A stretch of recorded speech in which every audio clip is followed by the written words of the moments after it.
Approaching 7:25, you're watching Breakfast Television. Such a gorgeous morning we have on our hands.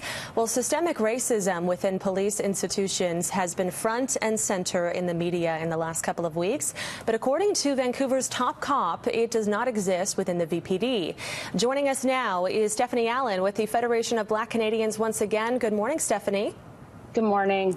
So not everyone agrees with Chief Adam Palmer's comments, which were made over the weekend. What was your reaction to his comments?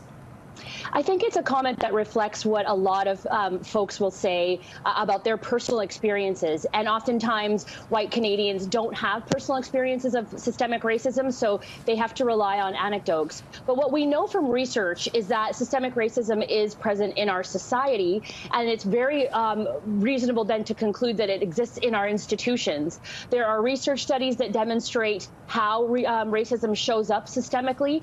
The United Nations came to Canada, did research on anti-Black racism systemically in our institutions. And we can even see that here in the VPD's own record keeping and stats that they do stop and ask for identification from Black and Indigenous people at disproportionate rates than they do from other community members. Yes, and we do know that Vancouver Mayor Kennedy Stewart, he is calling for an end to stop carding altogether. Chief Palmer, he did sign a statement on behalf of the Canadian Association of Police Chiefs earlier this month, saying that all the officers involved in George Floyd's death should be held accountable, and those officers are making a court appearance today. But he still says, you know, lots of progress still needs to be made within the VPD, even though he still thinks that systemic racism doesn't exist. Now, I know that you're not a policing expert, but, you know, from your perspective, what changes would you like to see within the VPD? I think it's an important time to see heads of institutions like the VPD come to terms with what communities are feeding back to them and the kinds of conversations that we're having around the systemic changes we think will benefit communities that are most impacted. You know, the fastest growing population in Canada of incarcerated people are Black and Indigenous women. So there is something that's to be said around the representation of marginalized groups within the judicial system, and what role the VPD plays is one that they should be curious about, and that their leadership should be interrogating, so that communities can feel a sense that policing is moving in a direction that's responsive to this really important moment.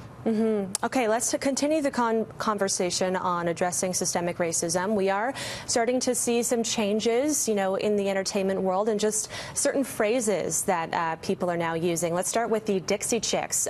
You know, they changed their name because the word Dixie was associated with slavery in certain southern U.S. states. Where do you see this trend going? I think it's an interesting trend because these are some of the probably quick wins that people see, that they're accessible and things that they can do. And I think it signals people's willingness to address issues. What we don't want to do, though, is fall into the idea that just these are the things that make the big changes and the big impacts. You know, words such as master being dropped from bedroom, or chief being dropped from job titles in the professional sector are not the systemic changes that the communities are asking for and experts are asking for. We're asking for things that reflect a move away from discriminatory practices and institutional barriers that hold people back or cause violence in communities. Stephanie, I always learn so much from you when we have these conversations. Thank you again for joining us this morning, and I hope that we can continue this conversation next week. Thank you very much. All right, that is Stephanie Allen with the Federation of Black Canadians. It is